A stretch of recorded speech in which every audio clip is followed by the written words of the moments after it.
there's this growing trend of we have to fire fast, we have to get in there, we have to have these difficult conversations when your team screws up. You don't trust me, you don't respect me. If I'm trying to have a hard conversation with you, you're thinking it's coming from a place of I'm just trying to undermine you. Nowhere do I see that play out more than with my own children. I have to remember all the time that nope, I also wasn't perfect, and I also made these mistakes. And this idea that nobody's perfect, I think oftentimes, whether it's for your kids or whether you're in a leadership position and you have a team and you got people that you care about, the solution to those problems is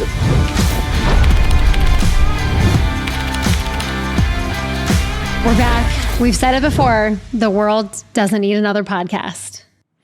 The world doesn't need another podcast. But what the world does need is to understand that a lot of the problems that so many of us are frustrated with are actually leadership problems. And I think people don't think about it that way. And the solution to those problems is leadership. So when you recognize that it's a leadership problem, you could take the principles that we teach and apply them to those problems to actually solve them. And that enables you to win. That's why we title this podcast Lead and Win, because when you lead, you win in every aspect of your life. Yeah, so for today, what I've been thinking about is there's this growing trend. I've seen a lot of content recently from people in our same space in leadership talking about having hard conversations. And the pitch is you have to have hard conversations. Leaders have to have the tough conversations. And there's some truth to that, but we think of things a little differently at Echelon Front. And that is actually that good leaders avoid difficult conversations. What do we mean by that?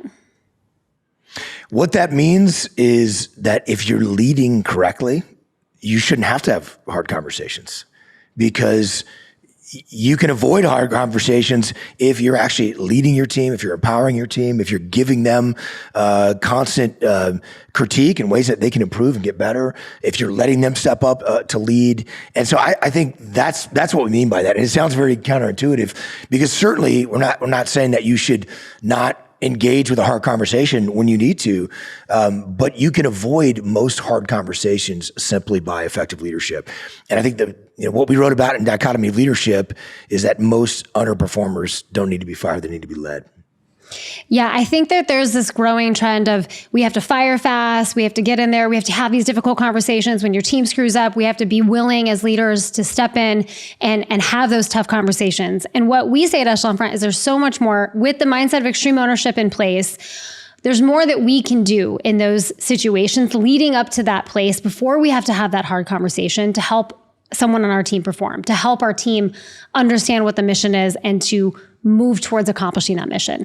And I think the first thing we start with is relationships. What are you doing prior to that difficult conversation, if you have to have it, to build that relationship? And the stronger your relationship, the more likely you are to manage those situations well before they get to a place of no return. Think about that. If you and I don't have a good relationship, you don't trust me, you don't respect me, I don't really have any influence over you, you don't listen to what I have to say. If I'm trying to have a hard conversation with you, then you're thinking it's coming from a place of I'm just trying to undermine you, I'm just trying to make you look bad. So you're not going to actually listen and take on board what I'm trying to say. So the hard conversation is going to have to be a lot harder. Whereas if we have a strong relationship, you trust me, you listen to me, I actually have some influence on what you have to say, you respect where I'm coming from and what my experiences are. And most importantly, when you know that I care about you, if I'm giving you some guidance to say, hey, Jamie, why don't you think about this? Or let's think about what that looks like to everybody else. Or, hey, you know what? Here's something where you might be able to improve. You know that I'm actually looking out for your long-term good. So absolutely, if the stronger relationship that you have with someone, the more ability you actually have to influence them. And so that can, instead of having a tough conversation to say like, hey, you're here and you need to get here, we're going to actually have to let you go. I can help you to get better. Just like you can give me some feedback and help me get better if we have a good relationship. I think one of the biggest challenges people have is that they overestimate the strength of their relationships. We assume our relationships are so much stronger than they are. And so we have those hard conversations and they don't go well. They don't land in the way that we're hoping. Whereas if we prioritize earlier, before we have to have those tough conversations, building that relationship, building in that mutual trust, listening to what they have to say, showing that they can influence us, or just showing them that we care about them, we can either avoid the hard conversation or that conversation becomes much more effective because they recognize our true intent and we don't have to try to hide that in the way we're trying to give feedback to someone. Totally. And I think that starts from, understanding that relationship. Absolutely. But hard conversations are a lot easier when you take ownership. So if you work for me, I'm your boss, and you're doing some things that you shouldn't be doing. Maybe you don't understand what the strategy is and you're going a little bit different direction, or maybe you didn't understand what the parameters are where you can make decisions and you're getting outside of those parameters. Well, whose fault is that? It's my fault.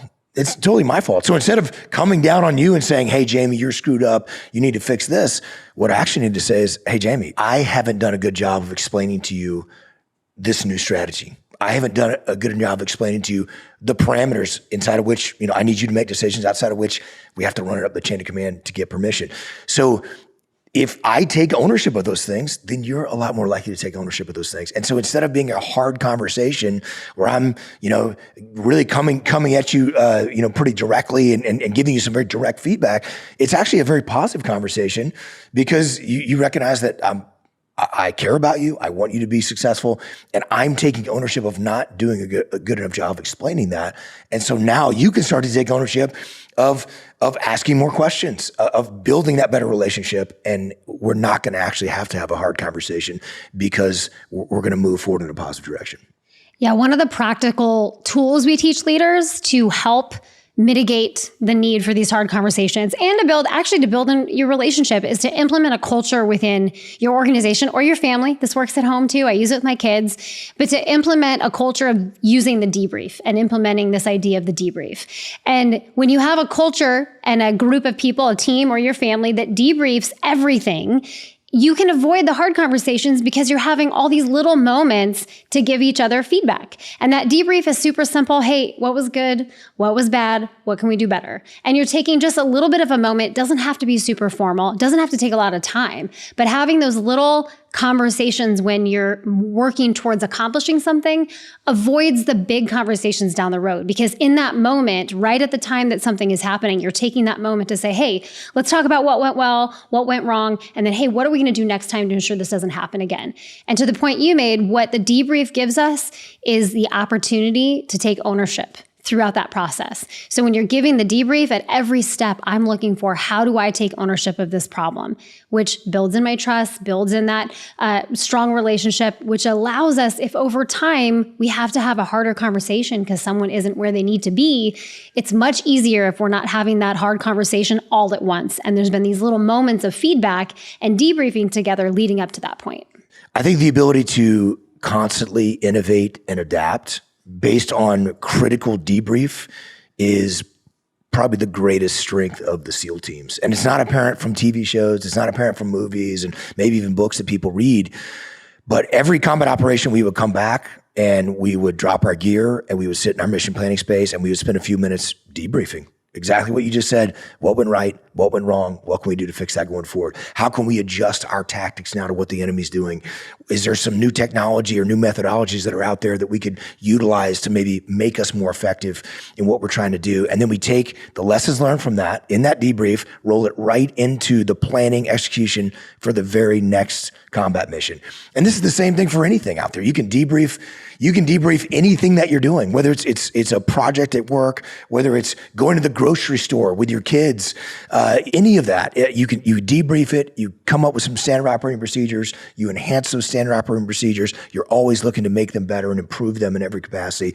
And I think what that does is it enables you to make small micro corrections on a daily or multiple times a day basis, so that instead of giant corrections, once you get way off course and now you actually have to have a tough conversation with somebody's performance that's really suffering, or somebody who's just on a tangential, maybe you're going to a different strategic goal that I'm going to, and we're just misaligned in some way.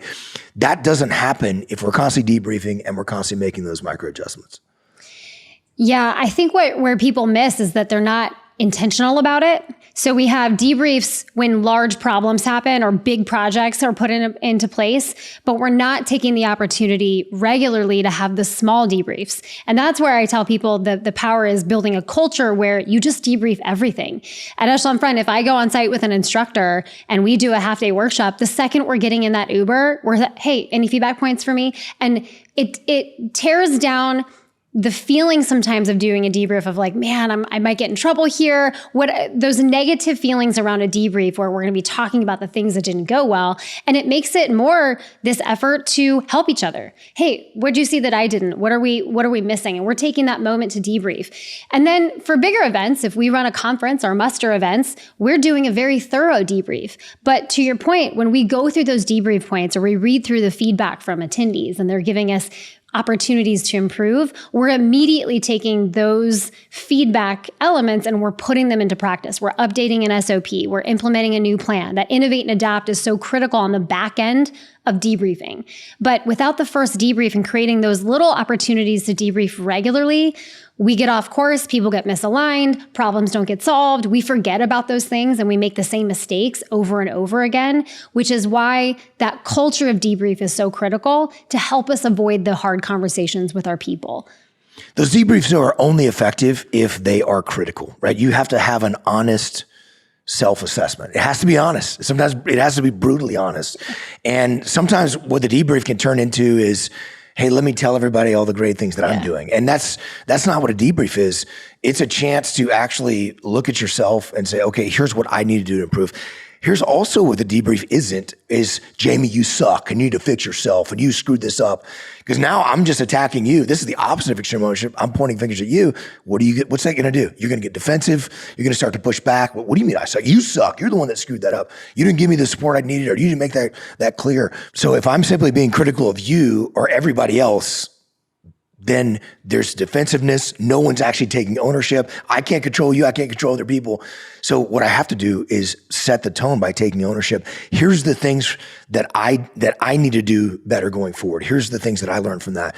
And I think it makes all the difference in the world if you start with an honest self-assessment. But it has to be honest. And if you set the tone for critical debrief to talk about things that you screwed up, that makes it okay for everybody else as well. You have to build this though with your team. So what's funny is we did a partnered effort with another organization, and we had this partnered effort. And at the end of the effort, we all got on. It was with our marketing team, and we hopped on this call to debrief it. And the debrief was, talking about all the things that went well. And to your point, there was a lot of, hey, this went well, but the metrics weren't quite where they needed to be. And there were some things that we need to adjust for the next time we run this project. And so our Echelon front team was going through a debrief the way that we've built our culture, which is to be brutally honest and have that critical self-assessment. So we were kind of coming in hot with these feedback points with the intent of this is how we get better. And I realized halfway through the call that I had to recognize that this wasn't the culture of this other organization. And that what it might have sounded is that we were just being super negative and like we failed and we did this. And they hadn't conditioned themselves yet to recognizing that that's the point of the debrief, is to recognize where we failed and what we're going to do better next time. The first part, which is, hey, what did we do well, is like the quick and easy. Okay, cool. Those things are great. Now let's get into the nitty gritty. And I had to pull back a little bit and help them realize that that's part of our culture. And we had to adjust a little bit in the way we offered that feedback because it wasn't natural in that setting. So with our teams, with our family, I debrief with my kids all the time. You have to build up their capabilities within the debrief, because if you come right out the gate, and that's why it's so important we do it regularly and often, is it can feel really negative initially, even when people are taking ownership. When the whole focus is what can we do to get better and where did we fail, sometimes people put up a little bit of a wall there. So we have to build this into our culture and get people, build that muscle memory a little bit for what the purpose of a debrief is. But doing it absolutely helps us avoid the really tough conversations when problems continue to persist. Yeah, but back to that tough conversations idea, right? I think that quote that we wrote in Dichotomy Leadership, most underperformers don't need to be fired, they need to be led. It's a recognition that nobody's perfect. There isn't any perfect human being out there, including yourself. You might be frustrated with other people. You have your own strengths and weaknesses. I certainly do. And so nobody's perfect. We're all going to mess things up. And so when you look at that from a constructive way, that makes those debriefs a little bit easier to tolerate. When, look, the purpose of this is to improve. The purpose of this is to get better. And I think you can do that in a way that's too harsh, certainly. But if you do it in a constructive way, people realize that you care about them, you want them to improve. I think then you realize that you're actually not helping someone. If I see you doing something, I'm like, that doesn't really make sense. Or, hey, what does that look like to the team? Maybe Jamie doesn't see that. Or then if I don't actually address that or maybe ask some questions of you around that, I'm actually not helping you. Now, the best way to do that is to take the indirect approach, to not come at you heavy, to be like, Jamie, you shouldn't have said that. That wasn't good. But now that's a very direct approach. You're going to get defensive. And so now we're actually going to have kind of a clash of me versus you. Like, what are you talking about? Versus if I can say, hey, Jamie, when you said that, what do you think that sounds like to the rest of the team? And now the indirect approach is allowing you to open your mind. Instead of closing your mind and getting defensive, it's allowing you to open your mind and to consider the actual answer to the question, so that if you can actually reveal the truth to yourself instead of me revealing the truth to you, now you can say, oh, I see, I'm going to be careful about that next time. I'm going to make sure that I phrase that in a way that sounds better to people, because that's definitely not what I meant. And I don't want the team to have a misperception there. So I think when we do that and we think about these kind of debriefs in very small forms like that, even just asking an earnest question, I think that's a great way to get people to reveal the truth to themselves so that they can start to make some adjustments to get better, to improve. And I think if you do that, and recognize that nobody's perfect, you're going to help people get better, and that's going to enable you to avoid hard conversations, because those people are going to continue to improve, they're going to continue to be better, and they're going to be great performers. So to avoid the hard conversation, we're going to prioritize the relationship. We're going to implement the debrief. We're going to give more regular feedback and have those conversations. We're going to take ownership in those moments. We're going to ask earnest questions, take the indirect approach. There's a bunch of tactical things we can do to help and avoid in those hard conversations. And this idea that nobody's perfect and you're not perfect, I think oftentimes, whether it's for your kids, playing sports, or in school with academics, or whether it's if you're a boss or you're in a leadership position and you have a team and you got people that you care about, there's a real trap that you can fall into of holding them to a higher standard than you could have possibly achieved, or that you can achieve. And that's a real issue. And I think people do it from a place because they care. You care about your kids. You love your kids. You don't want them to make the same mistakes that you made. You care about people on your team. You want them to be better. But the trap there is that you have to have a realistic expectation that no one's perfect. You can't expect perfection. It's going to be a problem if you do. And one example that we would see in SEAL training, when Jocko and I came back from the Battle of Ramadi, and I got a chance to take over running a leadership training course for the SEAL teams.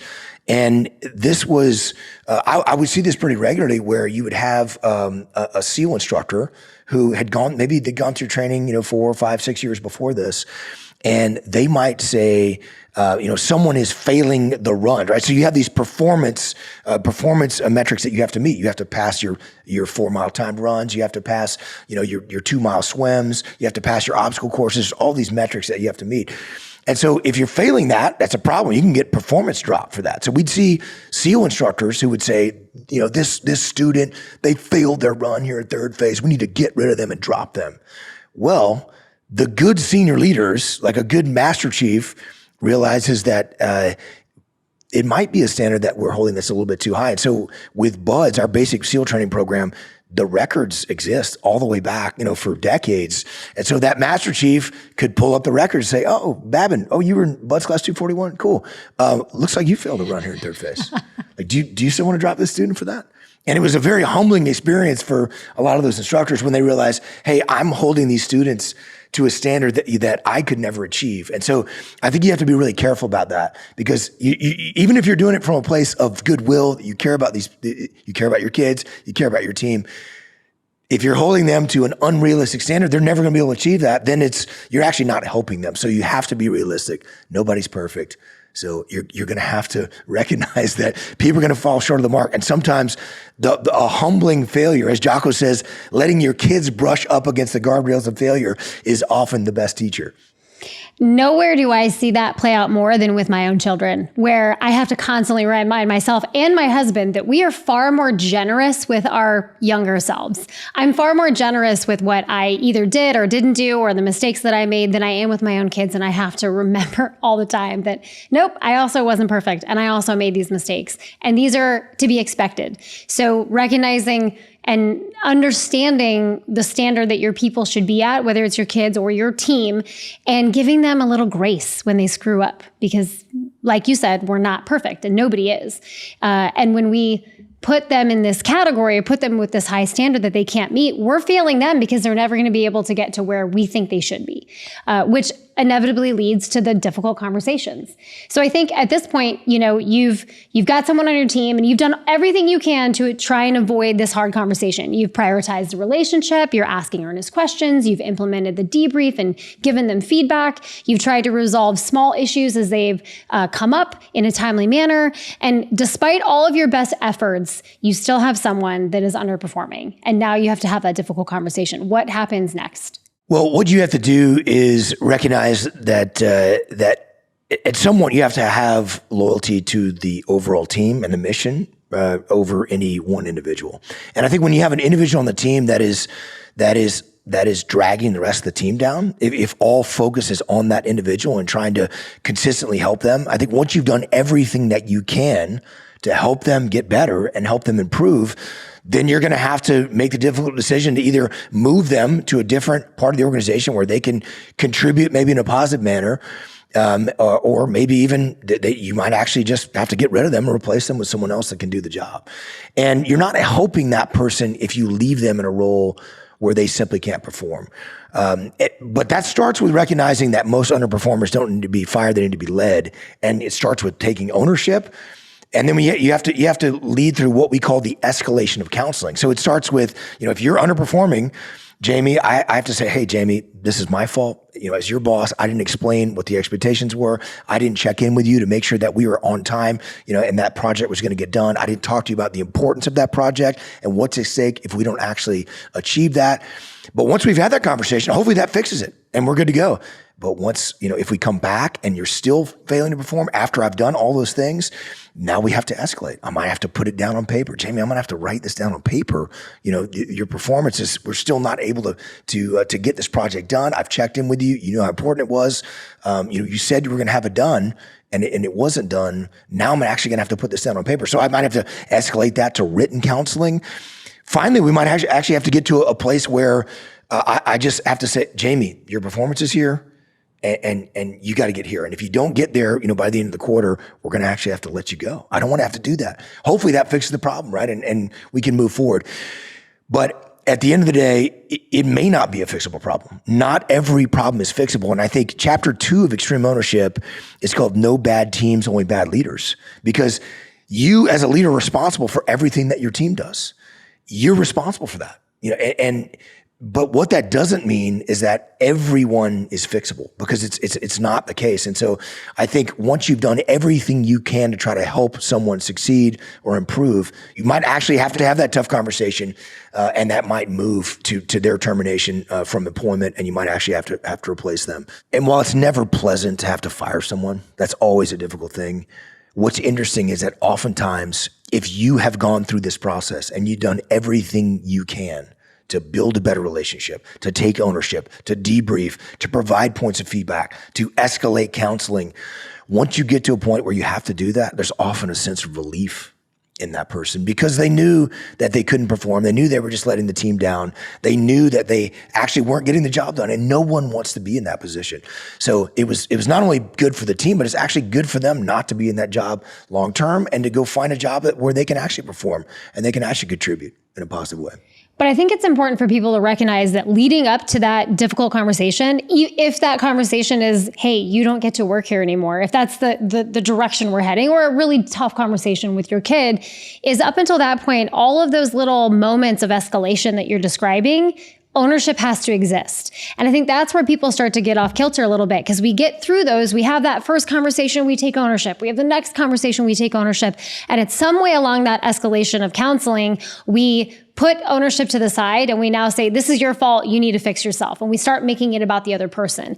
There is a way and a process to take ownership from the very onset of those small conversations, that escalation of counseling, all the way up to the moment where you may have to let someone go. Ownership exists at every single spot. So we can't put ownership in the closet when we're going through these conversations. It has to exist all the way up, even to that point where you may be saying, hey, I now have to take ownership for the rest of the people on my team. I have to now take ownership for the mission and the culture we're creating by having an underperformer or having someone that's creating a negative environment here.